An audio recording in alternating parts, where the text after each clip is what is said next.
bien j'ai lancé, non? Parfait. Donc, aujourd'hui, j'ai dit nous allons parler des hooks et des props. Mais on va d'abord commencer par les hooks. Après, nous allons parler des props. D'accord? C'est ça le cours d'aujourd'hui. C'est pas compliqué en soi, les amis. C'est pas. Hein? Crochet de quoi? Hook. H-2-O-K. Hook. Ok?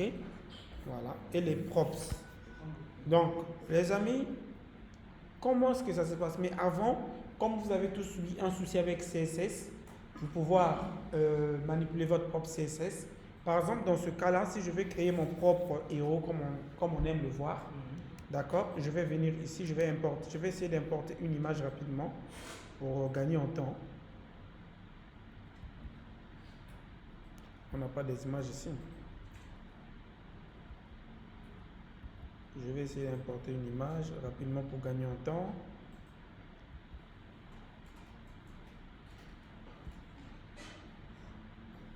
On n'a pas des images.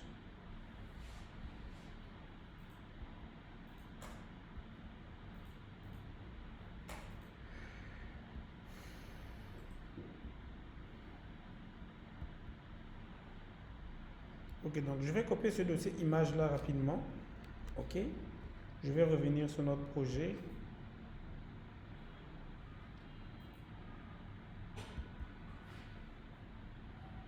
Exo React. Et comme j'avais dit, tout ce qui est image, etc., on le met dans le dossier public. Donc dans ce dossier public, je vais le copier ici. Ok. Maintenant, je vais revenir sur Visual Studio Code. Donc ça, je peux déjà fermer. Sans fermer le truc, je le ferme rapidement.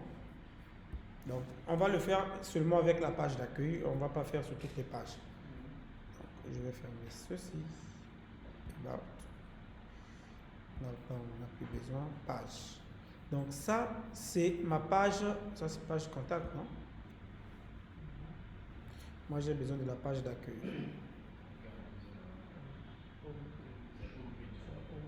Je suis en train de fermer. Je ne sais pas, ça bug pourquoi. Oui, page. Ok. Donc, ça, c'est ma page d'accueil. Ok, qui est dans Home. Ce que je vais faire rapidement, je vais venir dans Home. Je vais créer un autre composant que je vais appeler Hero. Ça sera ma section hero.tsx. Ah, GSX, excusez-moi. Ok, hero.gsx. Et on avait dit pour qu'on fait RFCE pour pouvoir aller plus rapidement. Bon, c'est parce que l'ordinateur est en train de bugger, je ne sais pas. Je vais l'écrire manuellement, l'ordinateur est en train de bugger un peu. Donc on a export default. Ok, on a export default function. Bon, ça je vais faire ça rapidement. Export const. Excusez-moi, export const de hero section. C'est notre section hero, hein, est égal à ceci. Ok, et il va nous retourner return. Il va me retourner quoi? Il va me retourner un div. D'accord? Et donc, dans ce div là, je vais lui ajouter une classe name.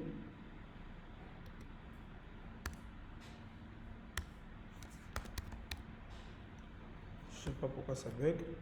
Je vais le refaire retourner une classe name qu'on va appeler hero, que nous irons nous-mêmes créer. D'accord? Que nous irons nous-mêmes créer. Et donc là, je vais juste faire un petit truc, un div.text-center. Vu que nous utilisons du Bootstrap, on gagne en temps. Et je vais juste mettre un H1 pour ne pas trop traîner. D'accord? Ok, on va dire salut. Je suis la section héros. Et ce H1, je vais lui donner une classe name de text white. Ça sera du blanc. Ok? C'est le truc là qui est en train de bugger, ça m'énerve en fait. Parfait. Donc maintenant j'ai créé ma section héros. Pourquoi ici j'ai créé une section héros? c'est une manière de subdiviser la page de l'application pour que ça soit plus légère. Vous voyez que je suis bien dans haut, j'ai créé une section héros. Donc, toutes mes sections que j'aurai besoin de créer, je crée ça sous forme de composants. Ça va m'éviter. Donc, page ici, lui, il sera le centre de tout, en fait. Donc, je retourne par exemple sur page. Ici, je vais ici, on enlève accueil là. On va donc appeler notre section héros. Et on avait dit pour appeler un composant en React, si on veut que ça s'affiche à l'écran, on l'appelle comme ça. C'est ça, non? On va dire héros section. Hein?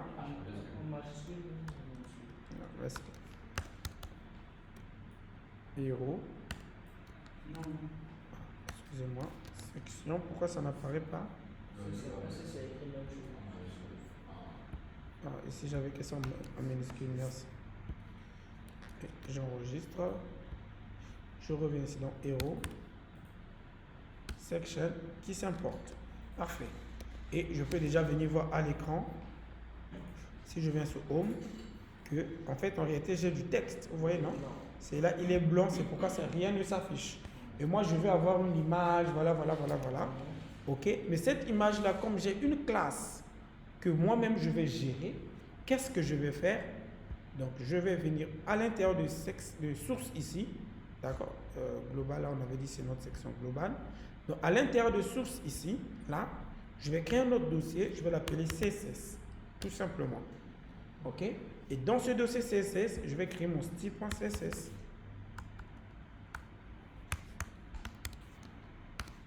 Est-ce que vous voyez? Je crée mon style.css. Et comment est-ce que je fais maintenant pour gérer ce CSS? Je veux qu'il soit géré au niveau global de ma page. Ça veut dire que dès que j'ouvre mon application, qu'il soit affiché. J'ai deux possibilités. Je peux le faire avec main.jsx ou bien avec app.jsx. Chose que je vais prendre qui est app.jsx. J'ai dit, vous pouvez le faire avec main, oui. Il n'y a pas de différence entre le champ app et main. Main étant le moteur, app étant le tableau de bord.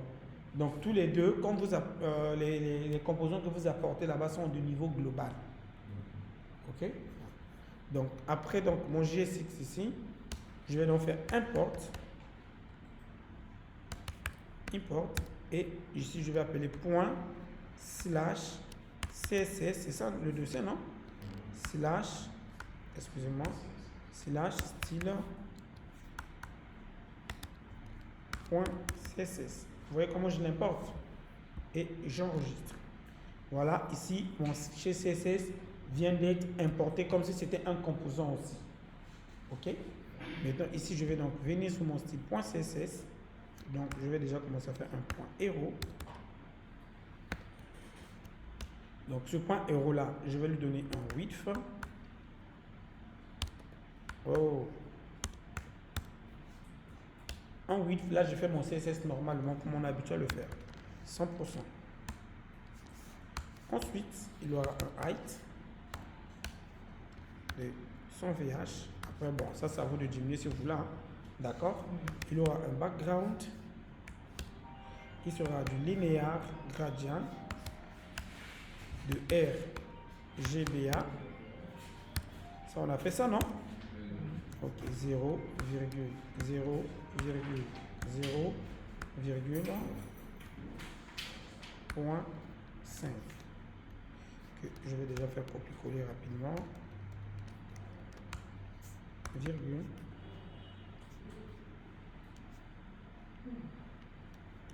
Coller. Et virgule. On met virgule ici, non? URL. Maintenant, ici, regardez. Comment est-ce que je vais faire pour importer mon image, étant donné que mon image se trouve au niveau public? Est-ce que vous comprenez? Comme c'est au niveau public, je ne vais pas faire 2 points, non. Je vais simplement faire slash, comme ça, pour aller au niveau public. Et je ne vais pas faire slash public. Non. Je vais simplement faire slash image. Quand vous mettez slash comme ça, il va automatiquement dans le dossier public. Si vous mettez point slash, c'est pour dire ne sort pas du dossier source. Mais si vous mettez juste slash simple, c'est pour dire va dans le dossier public. Donc il va aller dans le dossier public et il va aller récupérer mon image dans liste image et c'est héros. Point quoi déjà? C'est héros point quoi? Point JPG. Est-ce que vous voyez? Donc, comme ça, c'est vous dire, va dans le dossier public, dans le dossier image, et récupère cette image. Ici, on ne met pas entre double code, ça reste comme ça. Non, ça reste comme ça. Tu n'as pas besoin de mettre un double code. Tu peux ou ne pas le mettre. Et là, on peut tester. Si je viens sur l'application, on peut déjà voir que mon style s'applique. Vous voyez? Et comme je l'ai importé sous forme de composant, ce qui fait que ça s'applique comme ça, c'est parce que j'ai importé le style sous forme de composant. Si j'avais importé le style dans index HTML, le style devait faire en sorte que quand je fais une modification de mon style, je dois rafraîchir la page pour le voir affiché. Parce qu'il faut que l'index soit rafraîchi pour que le style soit appliqué. Mais ici, comme je l'ai importé sous forme de composant, vous voyez que mon style s'applique à l'instant T en fait. D'accord? Ok. Donc ici, on va déjà faire notre background, machin truc.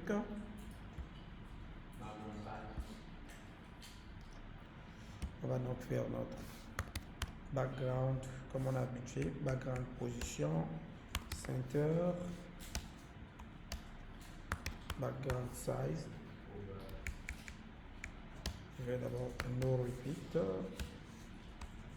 et on fait background size. Il sera du cover. Ensuite, je vais lui donner un display qui sera du flex et il y aura un justify content, oui, qui sera du center. Tu dis?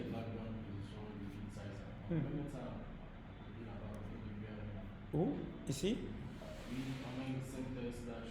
Oui, tu peux mettre. Oui, ça s'applique aussi. Mais sauf que je trouve ça trop long comme ça en fait. Et parfois aussi à certains navigateurs ça complique. C'est pourquoi c'est mieux de préciser ça comme ça. Parce qu'il y a des navigateurs qui acceptent cette manière d'écrire sans problème. Mais si tu tombes surtout sur des navigateurs comme Safari qui sont chiants à la fin, ils peuvent vraiment refuser ça. Vous comprenez, non? Ok. Et ensuite, on aura align, items, center. Je crois que je viens de régler votre problème. Parfait. Nous avons notre fichier. Bon, son VH c'est trop gros. Je vais le diminuer à 50. Voilà. Je crois que votre problème a été réglé sur le style. Et vous avez vu comment vous l'appliquez. Vous créez le style dans le dossier source, d'accord, et vous l'importez comme je viens de l'importer comme ça. Donc, app comme ça, import .css parce qu'on a dit point, c'est pour ne pas sortir du dossier source, src. Ensuite, vous appelez votre style. Et là, toutes les pages dont vous allez appeler vont bénéficier de ce style. Maintenant, si on voulait que ce style ne s'applique que sur la page d'accueil, on ne devrait pas l'importer au niveau de app. On devait l'importer que dans la page d'accueil. C'est-à-dire au niveau de notre page ici, c'est au niveau de notre page ici qu'on devait importer import.css comme je viens de faire. Là, ça devait que s'appliquer sur la page sur laquelle le style est appliqué. Vous comprenez, non? C'est ça l'avantage d'utiliser aussi React parce que chaque page peut avoir son propre style. Vu qu'on importe ça ici sous forme de composant. C'est bon? Mais comme si on peut créer un dossier style, le style des voilà. Homes.css, about.css. Donc, c'est à vous de gérer tout ça en fait. Le style de about ne peut pas s'appliquer sur le style de app, ne peut pas s'appliquer. Chaque page, dès que vous le montez, vous montez son composant. Excusez, dès que vous montez son composant, il change son propre style. Mais si vous, comme nous, dans notre cas, nous, on veut un style global, on le met directement dans app. Ce qui fait que toutes les pages vont bénéficier de ce style-là. Vous comprenez, non? Ok. Donc, voilà un peu, les amis, comment est-ce que on manipule du style. Maintenant, ici, dans les quelques minutes qui nous restent, on va arriver jusqu'à 16h, si vous le voulez, bien sûr. On rentre à la maison. Nous allons parler des props, des hooks. C'est quoi un hook en React? En fait, un hook, c'est une fonction qui permet d'exécuter une certaine tâche. Par exemple, si je vais créer une variable que je dois modifier en React, React le refuse une manière normale. Par exemple, je prends un exemple. Hein. Ici, dans page ici, ok? Dans page ici, je vais ajouter un petit truc que je vais appeler un div qui aura un MB, plutôt un P, un PT, un MT, pardon, MT de 5. Ok, à l'intérieur, je vais dire bonjour, je suis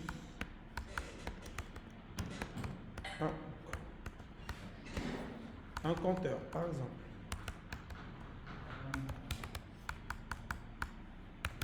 Ok, bonjour, je suis un compteur. Ok, je vais le mettre dans un P.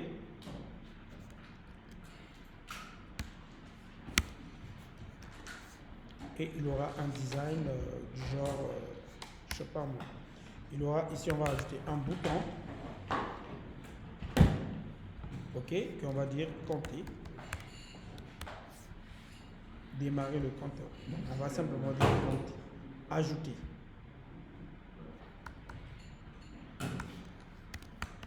On va simplement dire ajouter.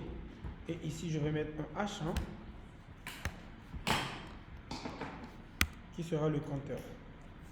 Qui sera notre compteur. Le point, par exemple, 1. Et si j'affiche, on voit que je vais mettre tout ça au milieu.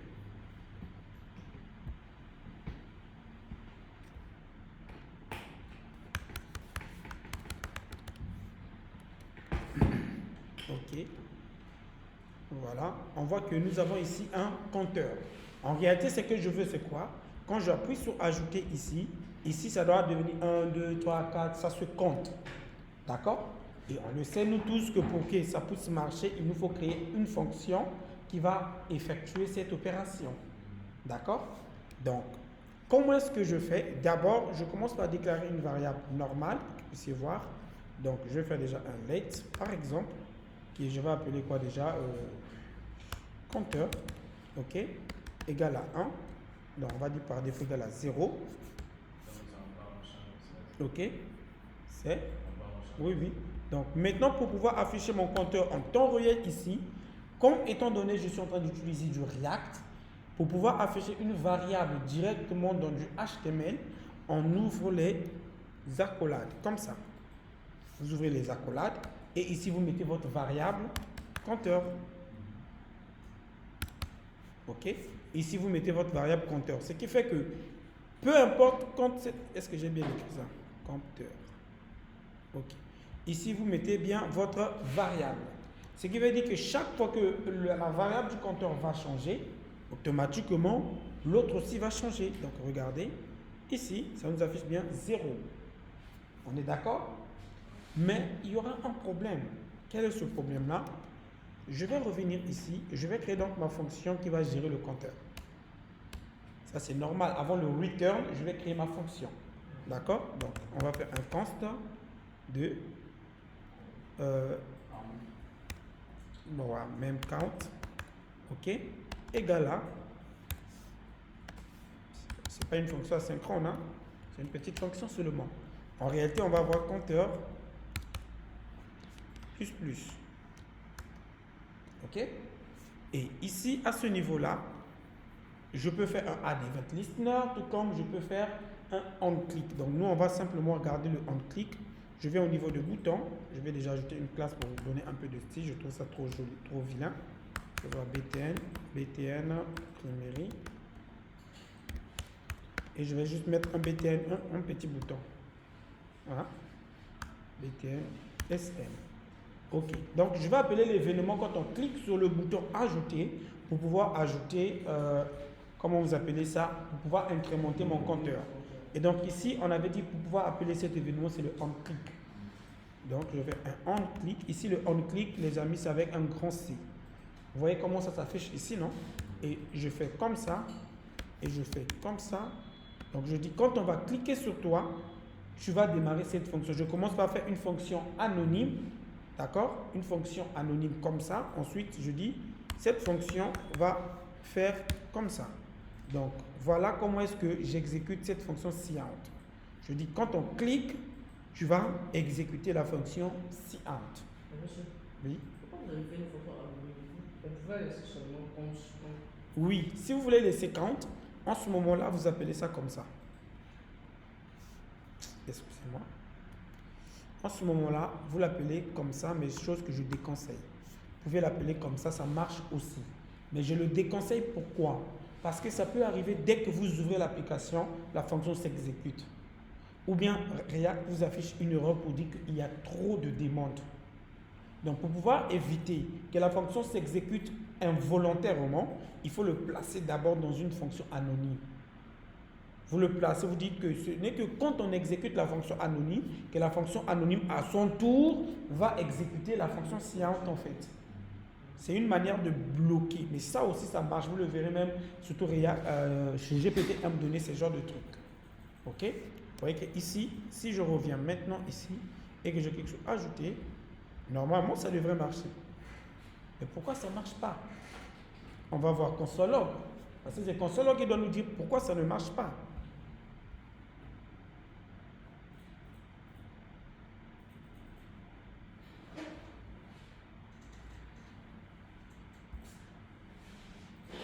Regardez. Je vais venir au niveau de console. On nous dit refuse to execute inline script because it violates. Non, c'est pas ça. Script source, je sais pas. OK. Console log nous affiche aucune erreur. En fait, pourquoi ça ne fonctionne pas? En fait, React ne modifie pas directement une variable. Est-ce que vous comprenez? Je tiens à le dire. React, et pourtant j'ai mis. Ah, est-ce que j'avais même enregistré même? Ah, non, aussi. C'est pourquoi je vois que le style là ne s'applique pas en fait. Ok. Voilà. Ça marche pas. Ok. Vous voyez, non? En fait, comme je disais, React ne modifie pas directement une variable. Que vous le déclarez avec let, que vous le déclarez avec const, que vous le déclarez avec var, pour React, une variable est par défaut une constante. Et une variable constante n'est pas modifiable. Est-ce que vous comprenez?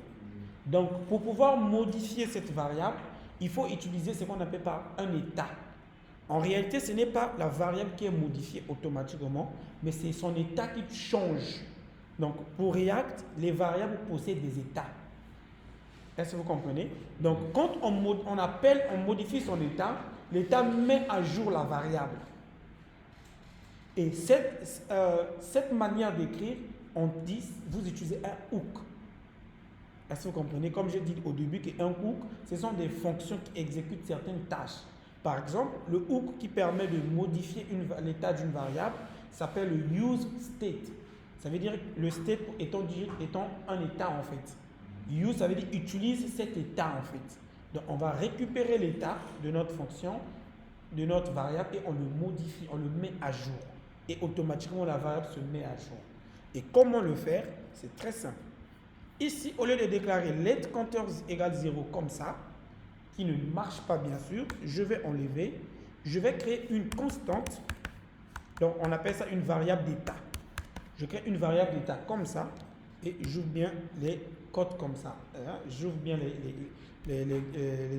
comment on appelle ça, les crochets, et à l'intérieur, je vais déclarer donc ma fonction compteur.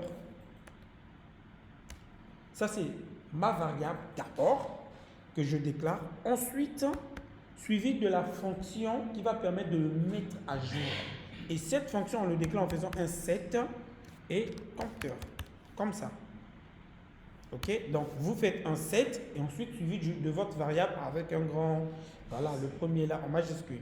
Donc, quand vous faites... Ici, c'est la variable. Et ça, c'est la fonction qui va mettre à jour la variable. On est d'accord? Ensuite, vous allez faire égal à use state, comme ça, et vous l'initialisez soit à 0, à 2, à 3, à 4, à 10, selon votre besoin. On va mettre 0 par défaut, compteur est égal à 0. Donc ça, ce qui vient entre parenthèses après le use state, c'est l'initialisation. Donc par défaut, notre compteur est déjà égal à 0. Maintenant, ça, c'est un hook appelé use state. qui permet de mettre à jour une variable grâce à son état, qui est le setCounter. On est d'accord? Maintenant, si j'appelle cette fonction, comment est-ce qu'il va mettre à jour mon compteur? Ici, là, je vais simplement faire, écoute, tu sauras ici, si on t'appelle, d'accord, tu sauras simplement faire un setCounter. Donc, j'appelle sa fonction qui permet de le mettre à jour. On va dire que tu seras setCounter. C'est ça, non?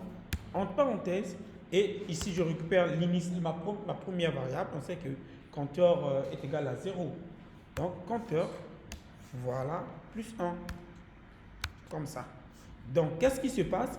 Il va exécuter cette fonction, ok, pour pouvoir mettre à jour le compteur. En fait, cette fonction, les amis, s'applique comme ça. Regardez. Cette fonction-là, quand on fait const, on a mis compteur, non? Virgule 7 heures égale à 12 machin truc. Quand on appelle setCounter, en fait, la fonction setCounter, c'est comme si on a dit const setCounter égale à une variable comme ça, et on lui dit au return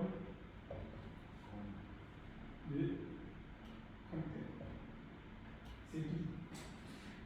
Cette fonction-là exécute ça. Ou bien, au lieu de dire et tout, c'est comme si à l'intérieur on met compteur, ok, plus 1 par exemple. À ce moment. Donc, chaque fois, excusez-moi, c'est une fonction qui prend un paramètre, par exemple A. Donc, on va dire compteur est égal à A. Voilà. Ok?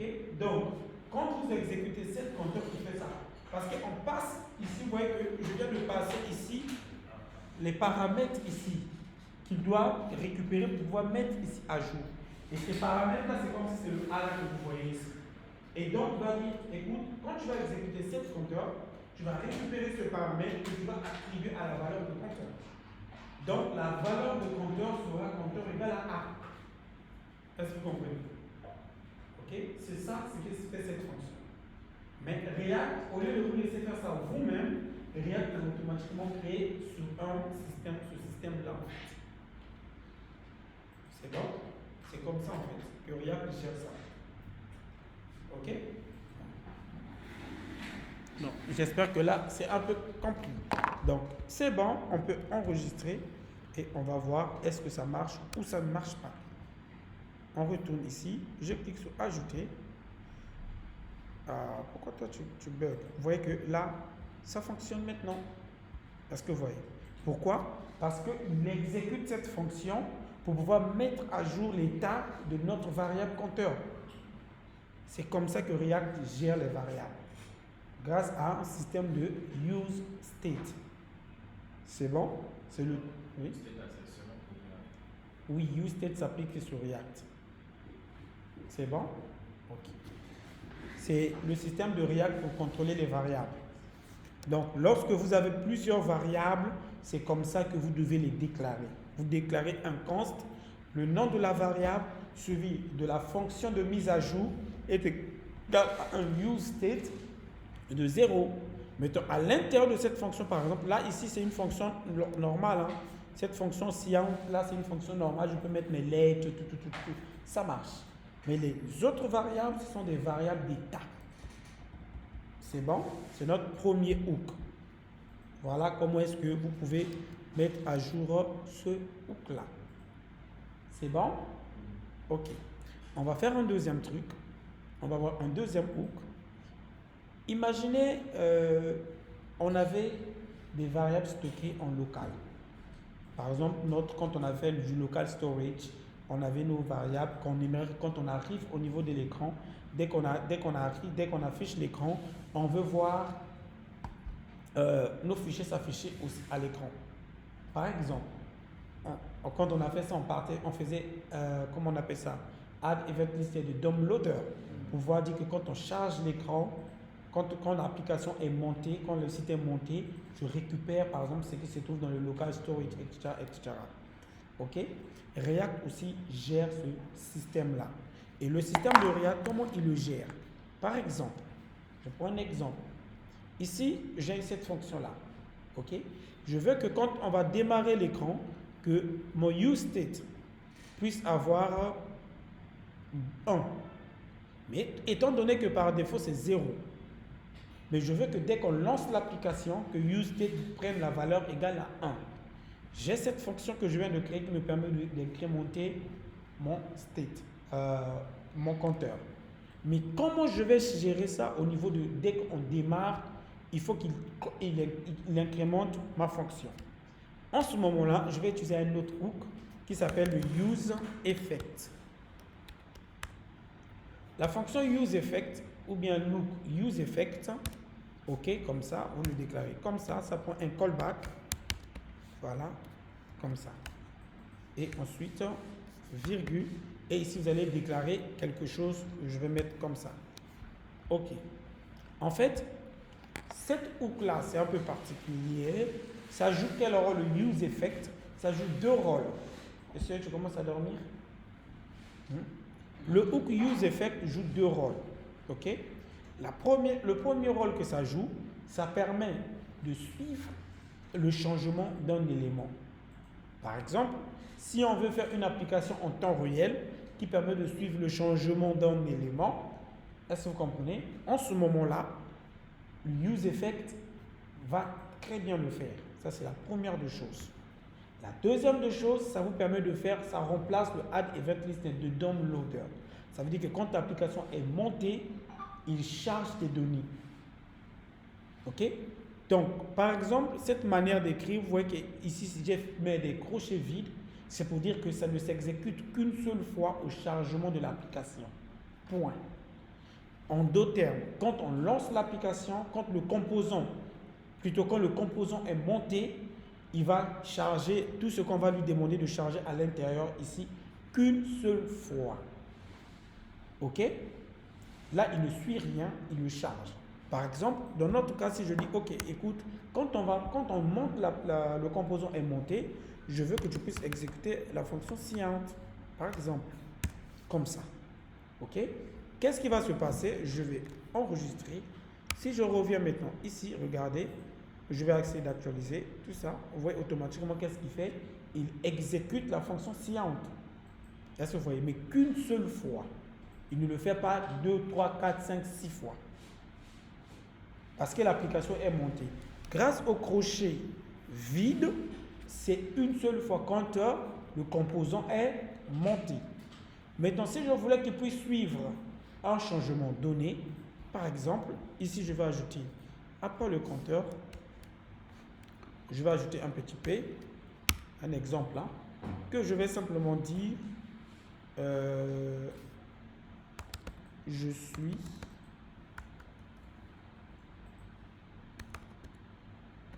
en temps réel, les changements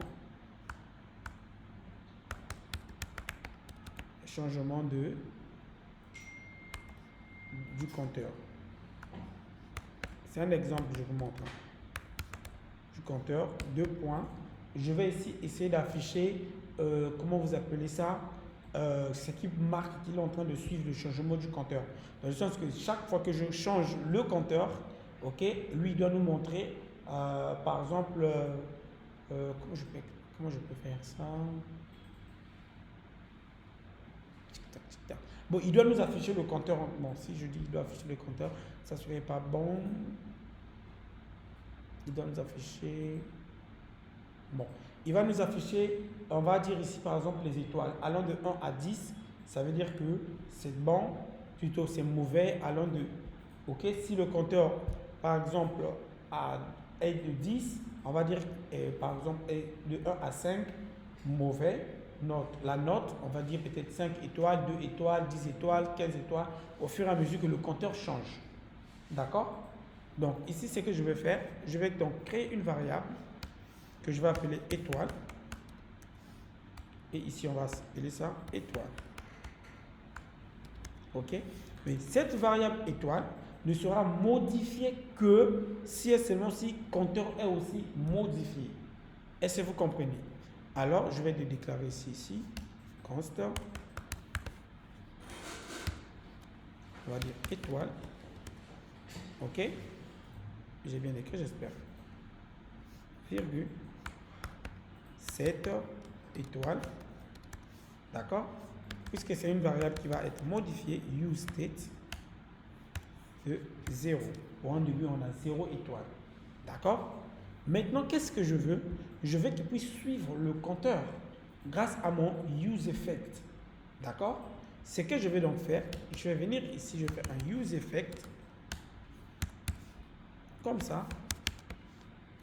J'ouvre bien les parenthèses, les accolades. Et à ce niveau-là, je fais virgule. J'ouvre les crochets. Et à l'intérieur de crochet, je dis à chaque fois que compteur. Voilà, compteur. OK? Cette manière d'écrire, c'est pour dire quoi? Tu vas effectuer l'opération que moi je te démontre ici.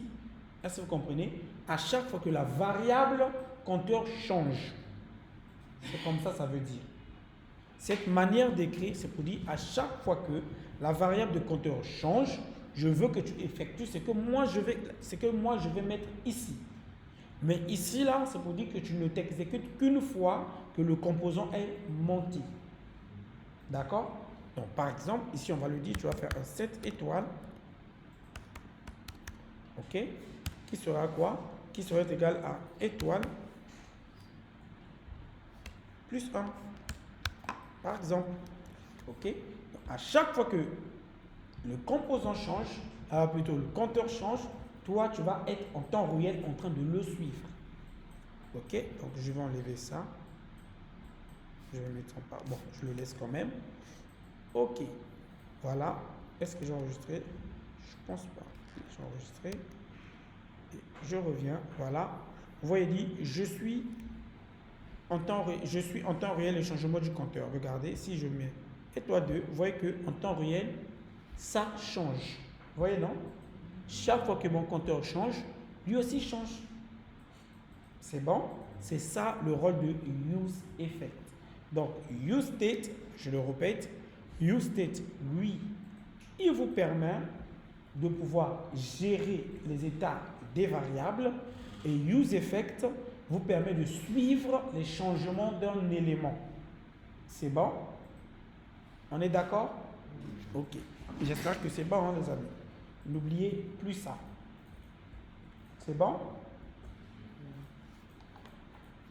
On va faire rapidement un exercice sur ça, pour que vous puissiez voir vraiment de quoi je suis en train de parler. Et on va aller à la maison. Donc ici, je vais créer ici, non pas un compteur cette fois-ci. On va reprendre notre exercice de to-do list rapidement. Je vais supprimer des étoiles, tout ça. Donc ici, je vais commencer par déclarer un const qui sera ici table. Ça sera notre tableau. OK. Cette table, vous voyez, non? Est égal à un useState. Ce sera un useState d'un tableau vide. Comme ça, pour dire que c'est un tableau vide par défaut, on n'a pas encore un to-do list. Mais nous, on veut que le to-do list soit persistant. Donc, on veut que quand on démarre l'application, qu'il parte nous récupérer nos to-do. D'accord? Qu'on va stocker dans le local storage. Donc, on va dire useEffect.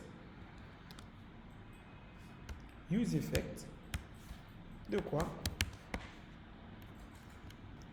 Ici, on va le dire une fois que l'application est démarrée. Plutôt, une fois que le composant est monté. C'est que nous, on veut, tu vas faire un const de data que tu vas aller récupérer dans local storage. Oh! Que tu vas récupérer dans local storage. Un get item. De quoi? On va appeler ça simplement data. D'accord? Ou, excusez-moi, ou tu nous renvoies un tableau vide. Oui. Tu dis? Ça? Ici, là, on n'a pas, comment on appelle ça? On va pas utiliser le JSON. Si, on va utiliser ça. Ah, excusez, j'ai oublié ça ici. J'ai oublié ça, JSON.parse.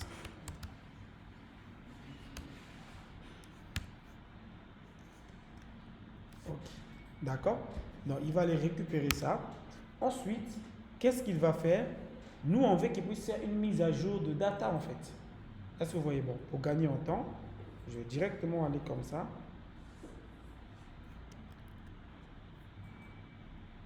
Au lieu de faire comme ça, on va lui dire, écoute, dès que le truc se démarre, on veut que tu puisses faire une mise à jour de table. D'accord? Qui sera ceci.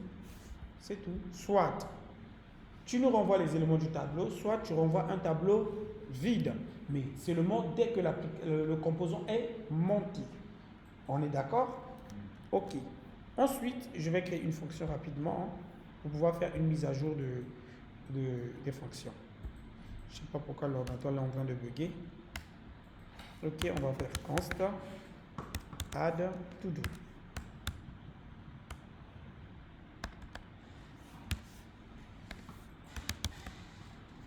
On va ajouter 2, 3, 4 fonctions rapidement. Et on avait dit que pour pouvoir ajouter les to-do, on va aller vraiment vite ici à ce niveau-là. D'accord? Pour pouvoir l'ajouter, on va simplement faire quoi? Excusez-moi.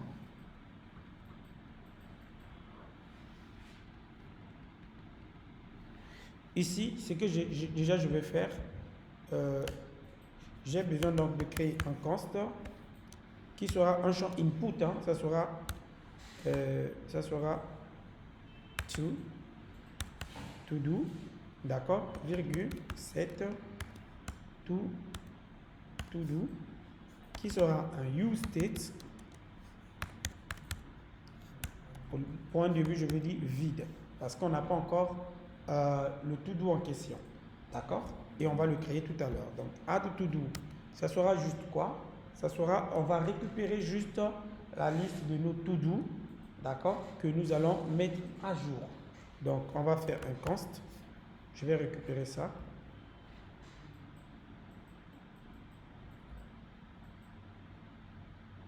En réalité, je n'ai même pas besoin de récupérer ça parce que useEffect va déjà le faire pour moi. Est-ce que vous comprenez? Tout ce que je vais simplement faire, je vais tout simplement dire, écoute, tu vas avoir cette table. Bon, ici, on va utiliser une fonction un peu particulière, vous allez voir. Ici, je vais faire 2 points, 2 points. Je fais 3 points, 3 points. Il va récupérer quoi? Table. C'est-à-dire les éléments de table. Et qu'est-ce qu'il va ajouter? Il va ajouter mon to do. Ça, c'est une manière de propagation. Je crois qu'on avait fait ça même avec vous. Je crois que c'est ça en parenthèse. Je crois bien que c'est comme ça. On avait fait ça avec vous, si vous vous rappelez. Je récupère d'abord les éléments de ma table, ok, que ici j'avais récupéré avec du JSON. Ensuite, qu'est-ce que je fais? J'ajoute le nouvel élément en fait. Ok? C'est bon, non? Ok.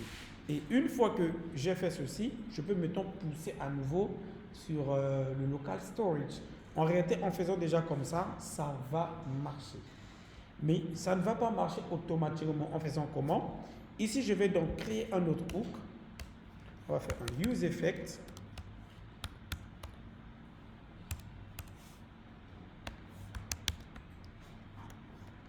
Auquel je vais dire à chaque fois que table est modifiée, à chaque fois que la variable table est modifiée, excusez-moi. Ok, à chaque fois que la variable table est modifiée, ce que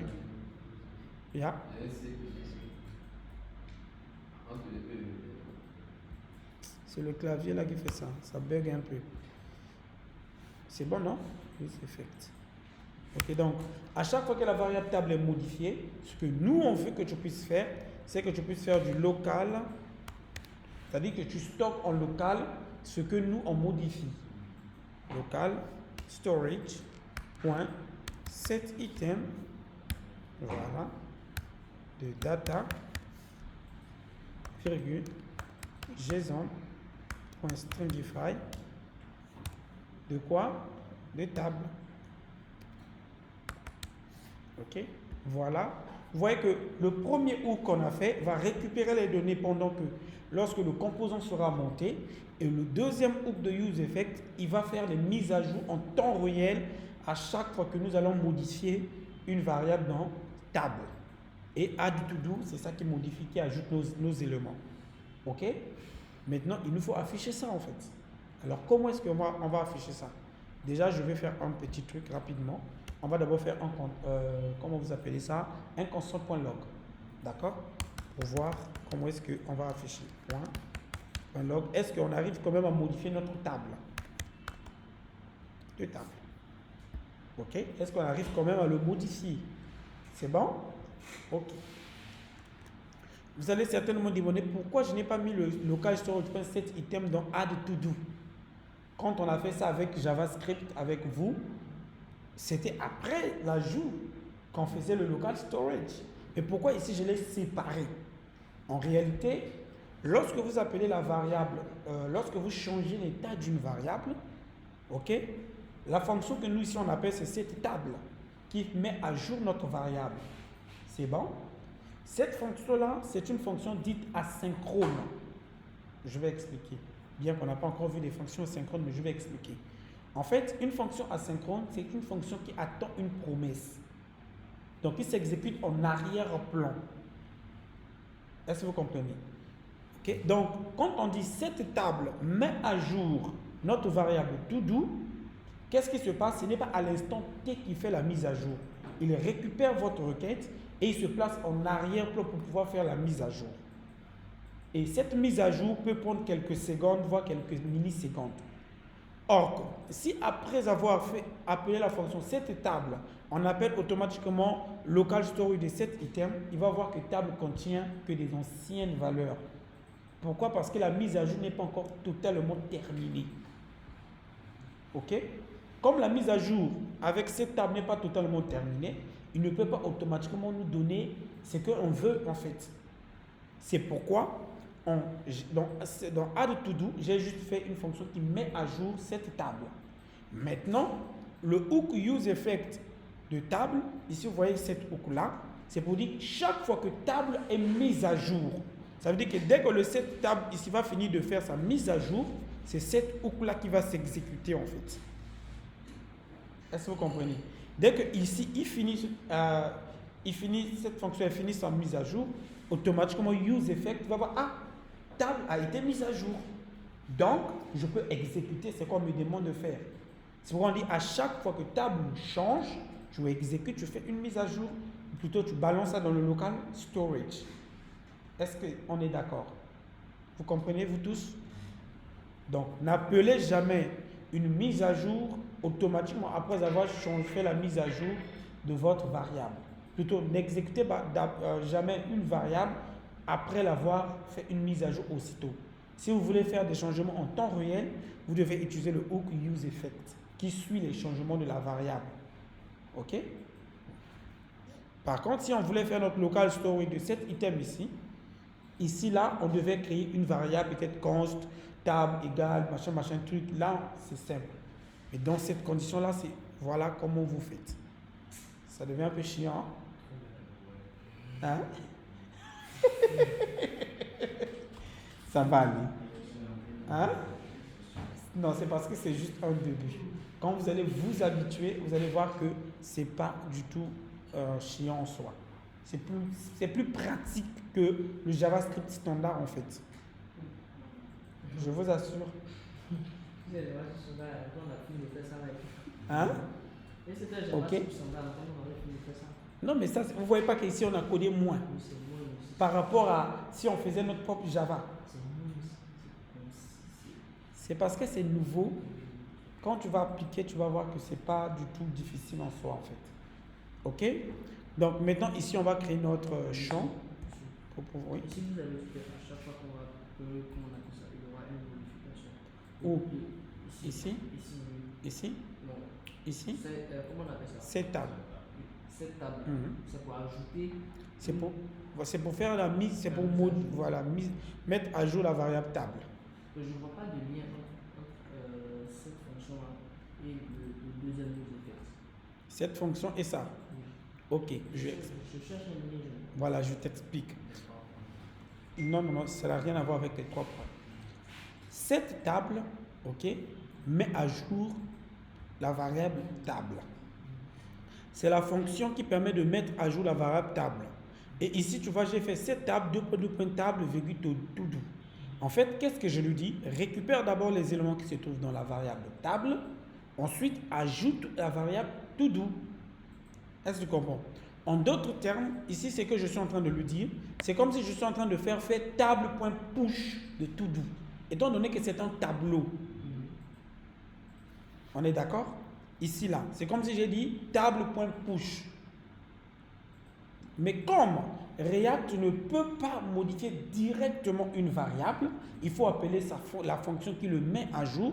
C'est pourquoi j'ai appelé cette table. Ok? Mais cette table est une fonction asynchrone, comme je l'ai expliqué. Ça veut dire que c'est une fonction qui s'exécute en arrière-plan. La mise à jour d'une variable ne se fait pas à l'instant T. Non. La mise à jour d'une variable prend toujours quelques millisecondes. C'est bon, c'est rapide, c'est très rapide, mais ça prend des millisecondes. Donc, après avoir fait cette table comme ça, je ne peux plus appeler en bas ici local storage set item de JSON de table. Pourquoi? Parce que en fait, c'est que React va te dire cette fonction n'a pas encore fini de s'exécuter. Donc, tu ne peux pas appeler directement table tant que la fonction de mise à jour que toi tu as exécutée ne termine pas. On est d'accord? Tu ne comprends pas toujours? Ok, je vais être au tableau alors. Les amis. Chercher l'argent n'est pas facile. C'est quoi? Chercher l'argent n'est pas facile. Ça va aller. Regarde. Je vais être au tableau. Que vous ayez mieux compris. Je savais qu'aujourd'hui, ça allait se gâter. Quand on a parlé des oups propres, je savais que ça allait se gâter aujourd'hui. Ouvre ton esprit et tu vas mieux comprendre. Ici, j'ai notre variable. Constant table. Ok, virgule, et sa fonction de mise à jour, cette table. On a dit que c'était un new state. C'est ça, non? Qui était un tableau au départ vide. Parfait. La variable, c'est table. Ok, les amis? Et la fonction de mise à jour, c'est cette table. Ok? En réalité, lorsque j'appelle cette table, ok, je vous ai dit, c'est comme si j'étais en train de dire est égal à une qui va prendre A comme ça, qui sera comme ça. En réalité, ok, cette table se représente comme ça, et en réalité, cette table fait quoi? On va faire table point push de A. C'est ça ce que ça fait. Étant donné que c'est un tableau. Donc, chaque mise à jour, quand on appelle cette table, en réalité, fait table.push de A. C'est bon? Là, tu comprends maintenant? Mais React, lui, il a déjà fait cette fonction pour toi. Il a déjà créé cette fonction-là pour toi. C'est passé la clé, ça va monter, ça me complique même. Oui. Ok. C'est passé la clé, cette fonction a monté, ça me complique la tâche même. Voilà. Donc, c'est que tu dois savoir que quand tu appelles cette table, c'est comme ça que ça s'exécute. Ok? Maintenant, qu'est-ce qui se passe en fait? Cette fonction cette table est une fonction asynchrone. Ça veut dire quoi une fonction asynchrone? Ça veut dire une fonction qui s'exécute en arrière-plan, qui ne bloque pas la page. Parce qu'en réalité, les fonctions que nous on a fait avec vous, ce qui se passe, c'est qu'une fonction, quand vous exécutez une fonction, rien ne peut plus s'exécuter tant que la fonction-là ne finisse pas son exécution. Donc, tout est bloqué tant que lui, elle ne termine pas sa course. Aucune autre code ne peut se faire. Ok? Mais les fonctions asynchrones font l'inverse en fait. On les appelle des fonctions non bloquantes. Ça veut dire, je suis en train de s'exécuter, je me place en arrière-plan, les autres peuvent continuer à travailler comme si je n'existais pas en fait. C'est ça une fonction asynchrone. Donc ce sont des fonctions qui ne bloquent pas les autres. Donc elles laissent les autres faire leur travail pendant qu'elles sont en train de s'exécuter. C'est bon? Et c'est exactement ce que fait cette table. Donc, lorsque vous appelez la fonction cette table, ok, vous appelez une fonction asynchrone. Maintenant, imaginez-vous cette fonction en train de travailler. La fonction n'a même pas encore terminé. Vous voulez appeler table encore, par exemple. Est-ce que vous comprenez? Qu'est-ce qui va se passer? Table sera appelée, mais avec les anciennes valeurs. Et ici, par exemple, c'est notre tableau vide. Donc, ici, on a placé A, par exemple, supposons A est égal à 2. Normalement, quand on appelle table doit être égale à 2 maintenant. Mais comme cette table n'a pas encore fini de s'exécuter, table nous sera renvoyée avec les anciennes valeurs. On est d'accord? C'est bon? Donc, pour éviter que table nous affiche les anciennes valeurs, en ce moment, on dit, ok, c'est pas grave, on va te suivre. En d'autres termes, on va utiliser le use effect qui suit les changements de table. Donc, le use effect que vous voyez là, ok les amis, ne peut que s'exécuter si cette table a fini. Donc, dès que cette table finit de faire la mise à jour de la variable table, automatiquement, lui, il se rend compte, il est informé qu'il y a quelque chose qui a été changé dans la variable table. Donc, tu peux exécuter la fonction qui est à l'intérieur. C'est comme ça que ça se passe. Donc, le use effect là, je vais le mettre ici, il est comme le contrôleur là, ok, qui suit les mises à jour de table. Donc, quand cette fonction finit, il informe ici que j'ai fini de m'exécuter. Donc, tu peux stocker à l'intérieur aussi ce que tu dois stocker. Tu comprends maintenant? Quelque chose, ça s'inverse.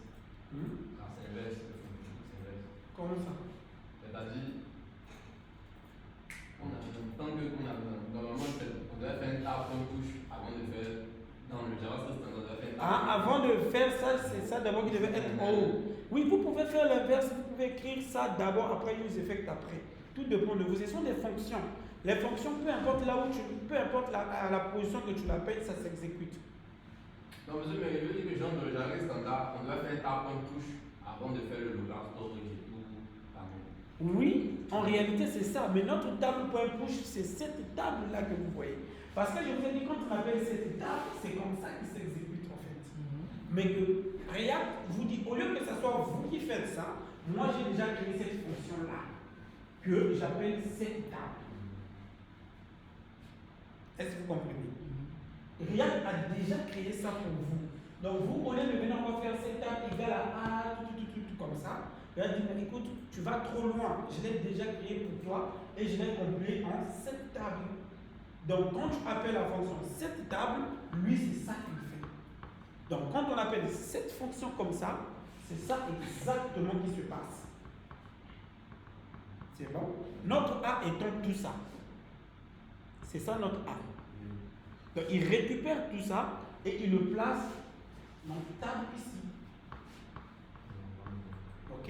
Et une fois qu'il finit de s'exécuter, il informe au use effect que j'ai fini de s'exécuter, tu peux maintenant exécuter toi aussi ton code. En fait, il y a ça que lui et moi, on a le même problème. En fait. Ok. Parce que le Donc, lien, si, oui, je comprends, je vous ai compris. Je vais faire ça donc. Non, je vous ai compris. Je vais faire ça alors. Je vous ai compris. Comme ça, c'est bon? Wow. On exécute d'abord, ensuite ça vient.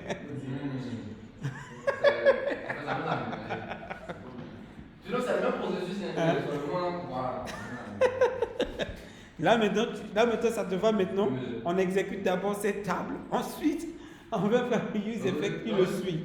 Mais si j'ai bien compris, le premier use effect, comme le JavaScript standard, il initialise cette table pour mettre à bovine au cas où il n'y a pas d'élément. Maintenant, on fait un add to do, qui est le table comme pouf qu'on aimait faire. Maintenant, on fait un set item maintenant de. Voilà. Ça va maintenant toi aussi? Ou c'est toujours flou? Un peu, mais il y a encore un peu de. Ok. Anissa, ça va?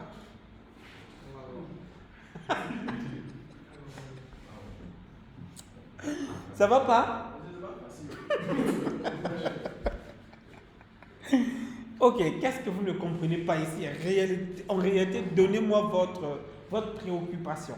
Parce que ce qu'on est en train de faire là, les amis, je vous assure, c'est les clés comment je peux expliquer, qui tient JavaScript, React. Si vous comprenez ces deux principes de useState et le useEffect, je vous assure, tout ce qui vient dans JavaScript, dans React, pardon, vous sera hyper facile à comprendre. Monsieur, comment petit noir sur le niveau de la fonction asynchrone? Oui, on y reviendra sur les histoires des fonctions asynchrones et synchrones. Je vais mieux vous expliquer ça, ne vous en faites pas. Hein? Je répète rapidement pour que vous puissiez mieux comprendre. Le premier useEffect, donc lui, comme il a dit, son rôle, c'est lorsque le composant est monté.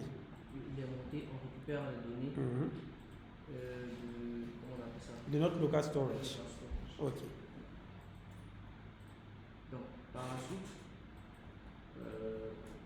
la fonction add-to-do va faire disons, la mise à jour. Voilà pour ajouter nos to-do.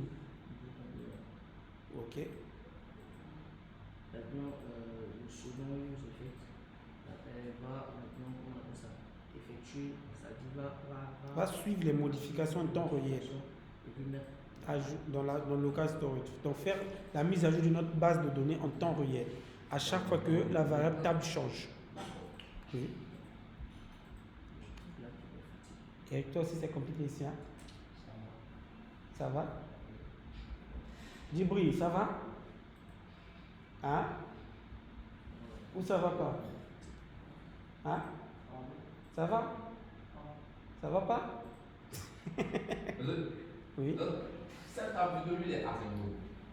Donc, normalement, dans le Java, il attend qu'on fasse un. Bon, je vous ai compris. En réalité, je vous ai compris.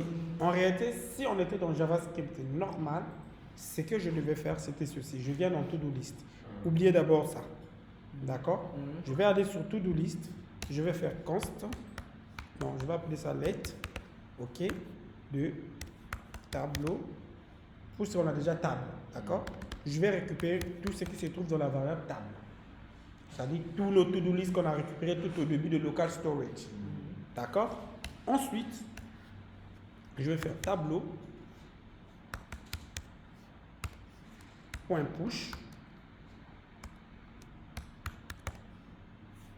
De to-do. D'accord? Est-ce que vous comprenez ça? Je dis bien si on est dans du JavaScript standard. Là, tout le monde comprend, non? Ok. Ensuite, qu'est-ce que je vais faire? Une fois que je fais comme ça, je fais mon local storage. Voilà. Je fais mon local storage qui va prendre tableau et non table cette fois-ci. Puisque c'est tableau qui fait le push. Ok? Ensuite, ça, vous voyez que ça, c'est si on est sur du JavaScript classique. Ok?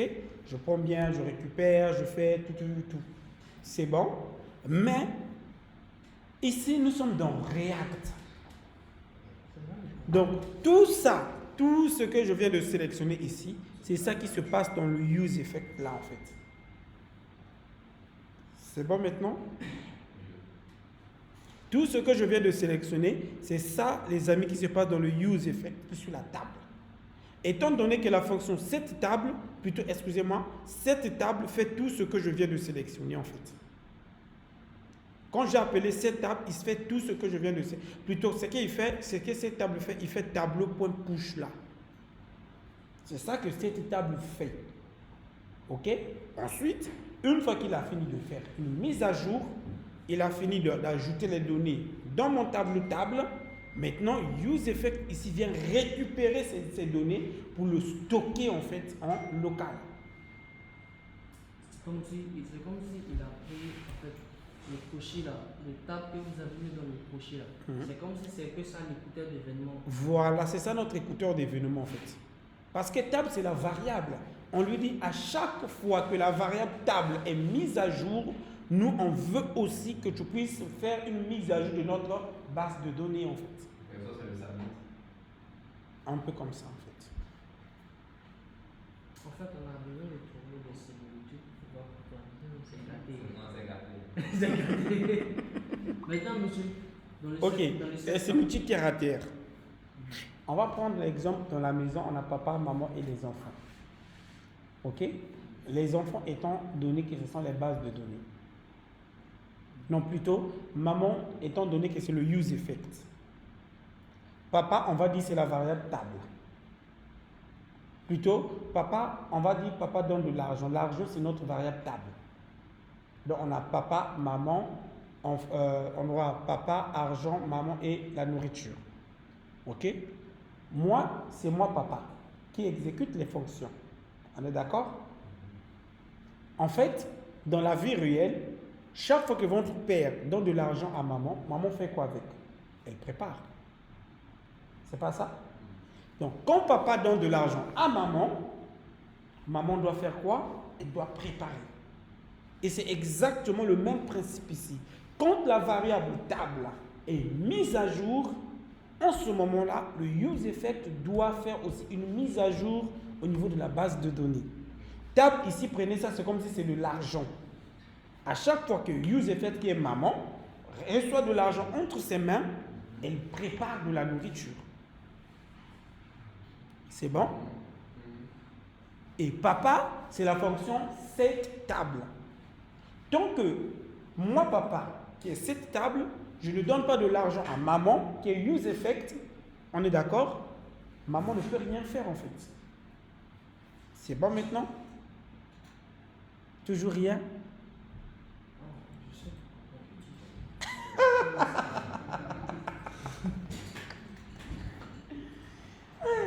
Le blanc, toi aussi tu comprends rien? Tu as compris, non? Mon cher, bon bah ça va? Tu as compris? Tu essaies de t'efforcer? Anissé, ça va? C'est compliqué. Bon, tu comprendras avec beaucoup d'exercices. D'accord? Tout ce que tu dois savoir, c'est que la fonction add to do, c'est la fonction qui met à jour, qui ajoute les to do. Ok? Mais oui.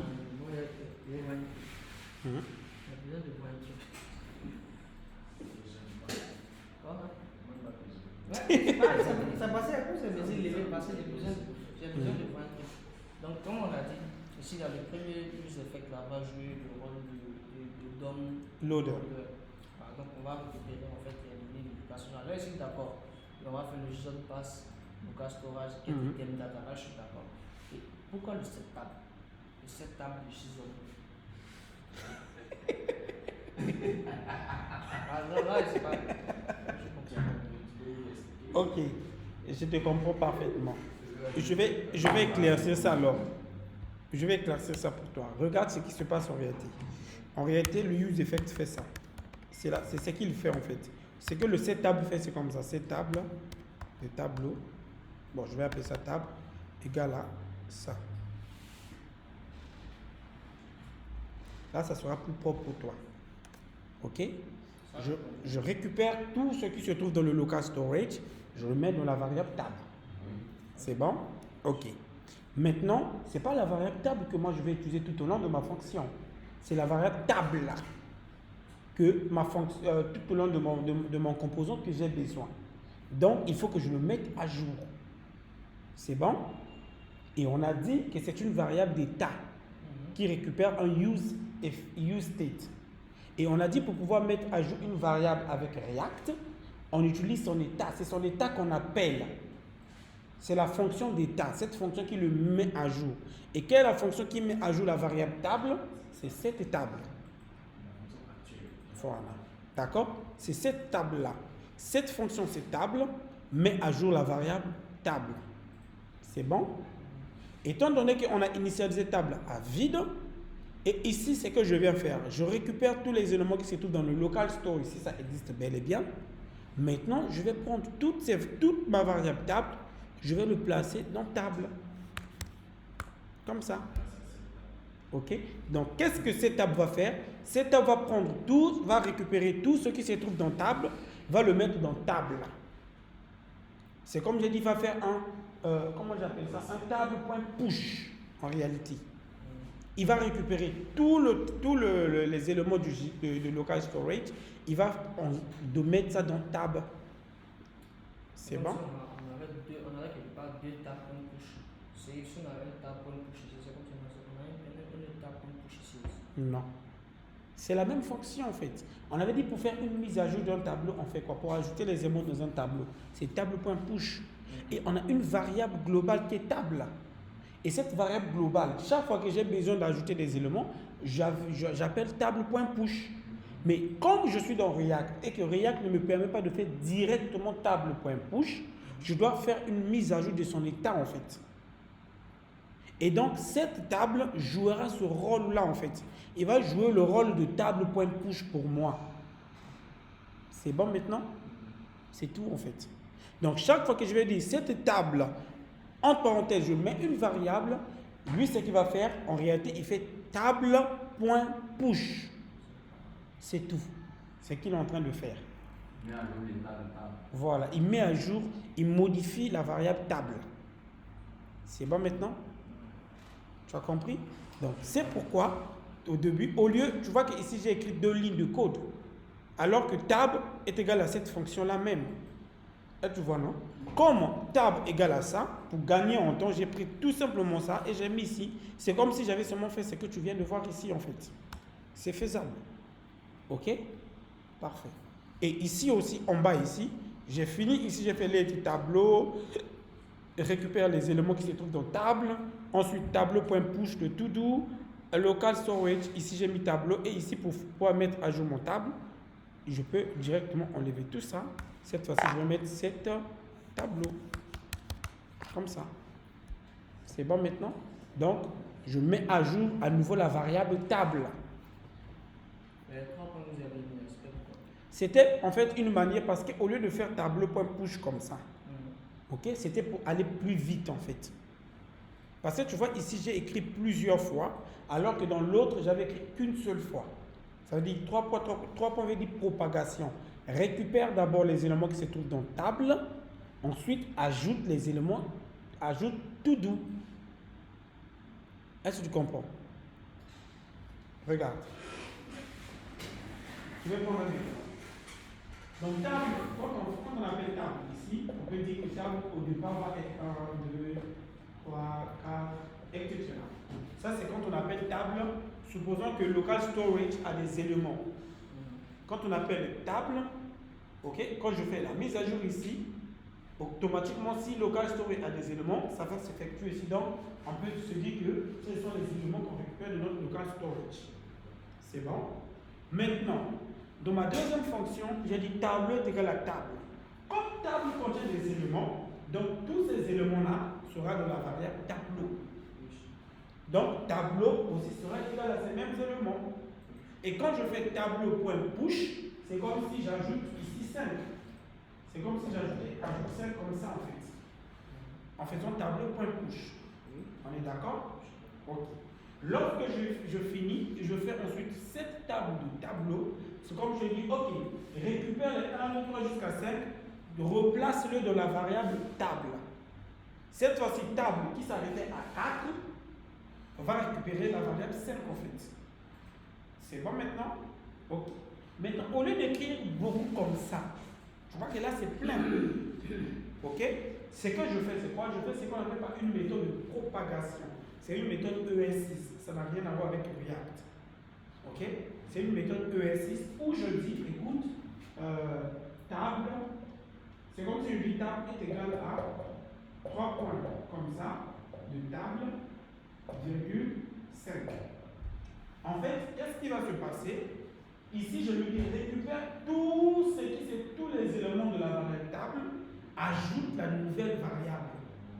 Donc, il va récupérer 1, 2, 3, 4. Il va mettre déjà ici et il va ajouter le 5.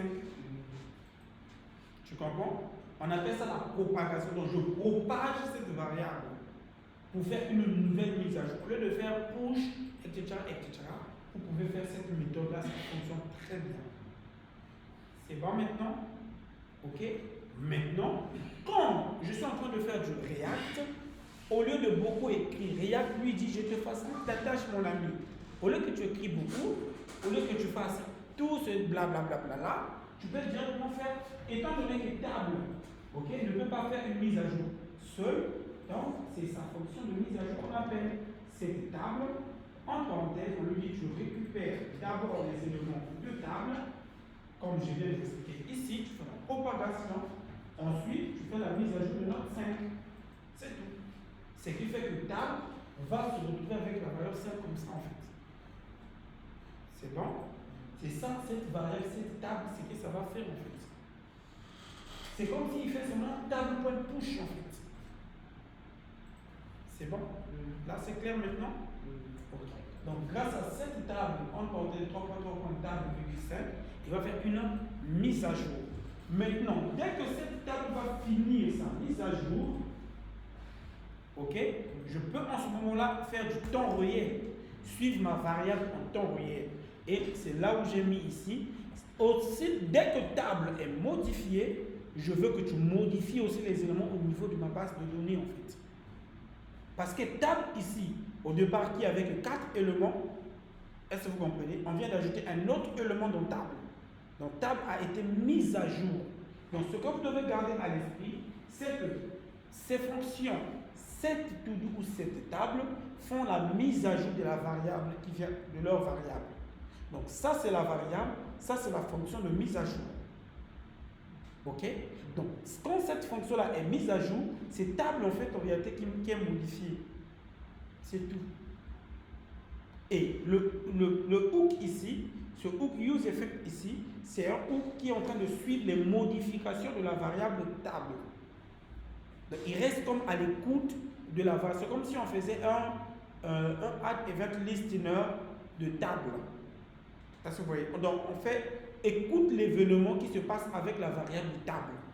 Dès qu'il y a un changement, c'est comme si on faisait un on change. On a fait ça avec vous ici, je crois, l'événement on change. Donc, dès que la variable table change, toi aussi, mets à jour notre base de données. C'est tout. Donc, tant qu'on n'appelle pas cette table quelque part, lui ici, ça veut dire que la variable table reste comme ça en fait. C'est-à-dire qu'il n'a pas de modification appliquée. Ah, tu comprends maintenant? Ça commence à être clair. Ça commence à être clair, hein? Gloire à Dieu. Toi aussi, ça commence à être clair? Monsieur Bamba, ça commence à être clair? Ça va maintenant? C'est plus flou? Hein? Ok, ça va être plus clair bientôt, ne vous en faites pas. Et je vous assure les amis, ces deux logiques, le use state et use effect que vous voyez, si vous le comprenez, tout ce qui vient dans React vous sera très facile à comprendre. Ça, je vous assure. C'est les clés même des applications React. Donc, vous devez savoir que le use state, c'est une fonction, c'est un hook qui permet de mettre à jour une variable, parce que React ne permet pas la mise à jour classique comme on faisait avec notre JavaScript standard. React, lui, ne veut pas de mise à jour. Je ne sais pas pourquoi les collabs en question, ils ont voulu de ça comme ça. C'est peut-être pour nous compliquer un peu la tâche. C'est bon. Peut-être ça facilite au lieu que nous puissions faire nos fonctions nous-mêmes, et ils ont déjà créé ça pour nous. Pourquoi? Et aussi gagner en temps. Vous voyez que ici, si c'était du JavaScript standard, on aurait fait beaucoup de code ici. Mais à cause de React, on a des petites bouts de code qui nous fait gagner en temps. Non, le fait que tu fais use state, ça s'importe automatiquement ici. Oui, non, j'importe, ça s'importe use effect from React. Non, dans ce cas-là, tu peux importer ça comme ça. Import use state comme ça, comme ça. Normalement, ça ne fait pas de l'auto-import. Quand tu commences à faire use state, il faut rester, tu vas voir, il y a un auto-import qui apparaît. Et tu valides, tu entres, ça va importer ça automatiquement là-haut. Mon cher, c'est vrai? Molo, molo, hein? Va répéter à la maison, tu vas mieux comprendre. Ok? C'est bon? Parfait. Donc, je voulais vous donner un exercice, mais je ne vous donne pas. Demain, nous allons reprendre cet exercice de to-do list au complet. Nous allons créer un to-do list avec les champs et comment afficher les éléments avec notre fameux React. Donc à la maison, s'il vous plaît, je vous envoie ce fichier. Allez essayer de le revoir à la maison pour mieux comprendre. Cette vidéo-là, malheureusement, je ne pense pas pouvoir le mettre sur YouTube parce que vous voyez qu'il y a trop de pauses. Donc je vais vous envoyer ça sur la clé. Vous allez regarder à la maison. D'accord? Et demain, je crois que c'est ça la vidéo de demain que je vais enregistrer sur YouTube.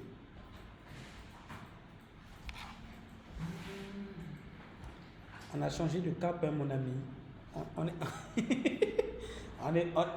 plus dans le monde des bébés. Là, on a changé. On est toujours sur du JavaScript. Tout ça, c'est JavaScript. Mais un JavaScript avec des ailes, en fait. Ça va aller, hein? Ça va aller. Anissé, ça va, non? Tu as compris, non?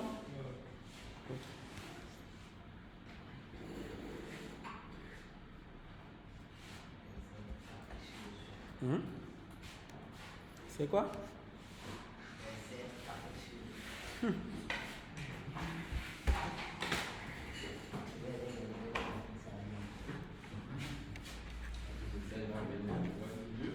Ah, j'espère que tu n'as pas déjà commandé ta voiture, hein, pour tes camarades.